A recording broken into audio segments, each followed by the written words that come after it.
Match très satisfaisant, encore une victoire à la maison, donc invaincu à domicile au bout de 5 matchs. Match dans l'ensemble avec beaucoup de travail, beaucoup de progression depuis le début de la saison et une solide défense, donc on est très content de ce résultat. J'étais un peu déçu du match. J'ai trouvé qu'on était un peu en dessous au niveau de la défense notamment. Au niveau de l'attaque, on avait quand même des solutions, mais on a manqué de cité devant les cages. On n'a pas été des tueuses au niveau des cages et ça nous a coûté la victoire en fin de match.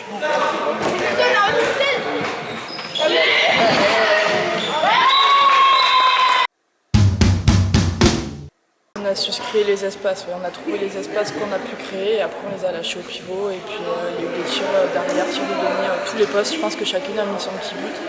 Donc voilà, l'attaque a payé, la défense a payé. On n'a pas su gérer le demi-centre, la relation demi-centre-pivot nous a été très défavorable pour nous, c'était très chiant de défendre dessus et elles n'ont pas su, et peut-être moi aussi, mal donner des consignes pour essayer de pallier à ce défaut-là. C'est pas habituel sur ce début de championnat? C'est la première fois qu'on rencontre une demi-centre comme ça qui joue essentiellement que pour pivot. Alors que là, elle était assez quand même petite, qui faisait 1m60, donc elle n'attirait pas par rapport à nos deux postes 3 qui faisaient quand même 1m80, 1m85. Donc forcément, ça allait toujours chercher le pivot. Et on n'a pas réussi à défendre ou à mettre la main sur ce ballon. Et on a pris au moins une dizaine de buts avec ce pivot. Le match s'est joué dans les 6 dernières minutes où Blanquefort n'a pas marqué et vous, après plusieurs échecs, vous avez réussi à marquer 2 buts. Je pense que le match à Oléron, 3 semaines avant, où on a manqué un peu de lucidité, un peu de physique, alors qu'on aurait pu aller chercher la victoire, je pense qu'on a grandi sur ça et on est allé chercher la victoire ici dans les 5 dernières minutes à son revenu à égalité, on s'est fait peur. Mais ce match, on l'avait dans les mains depuis le début, on n'a jamais perdu. On a mené tout le match, donc on a travaillé au mental tout ensemble et voilà. Avec 2 buts en 30 secondes qui ont fait la différence. C'est en 30 secondes de Clem et Lilou qui ont consolidé la victoire.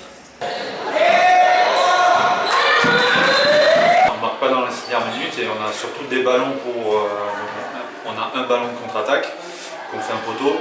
On a notre tir à 6 qu'on loupe aussi également et puis après il y a aussi 2-3 contre-attaques en première mi-temps qu'on n'a pas marqué. Ça nous aurait permis peut-être de souffler et de prendre un peu d'avance sur le début du match.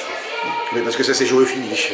Ça s'est joué au finish, on est remonté et en fait on s'est battu en défense plus qu'en deuxième mi-temps, plus qu'en première. Ce qui fait du coup on a donné plus physiquement et du coup à la fin on est plus lucide pour marquer le but qu'il faut. Ça fait 3 victoires, 2 défaites au bout de 5 journées. C'est ça. Ça reste positif? C'est un bilan, moi je dirais plutôt moyen. J'aurais préféré avoir 4 victoires et une défaite. Mais pour le début de championnat, ça va. On en connaît pire. C'est pas Wally là. C'est pas Wally. Bilan plutôt positif dans l'ensemble parce que première défaite, grosse défaite contre une très belle équipe de Canéjan, voilà, à l'extérieur. Premier match sur 2 reprises pour le match retour. Elles sont attendues partout, c'est une très très belle équipe. Après, deuxième victoire à l'extérieur, deuxième défaite à l'extérieur. On part à 9, on manque un peu de physique, de lucidité, donc c'est pas inquiétant pour la suite. On va jouer le maintien, on va essayer de viser le milieu de tableau et on a de l'espoir pour la suite quand même, c'est positif.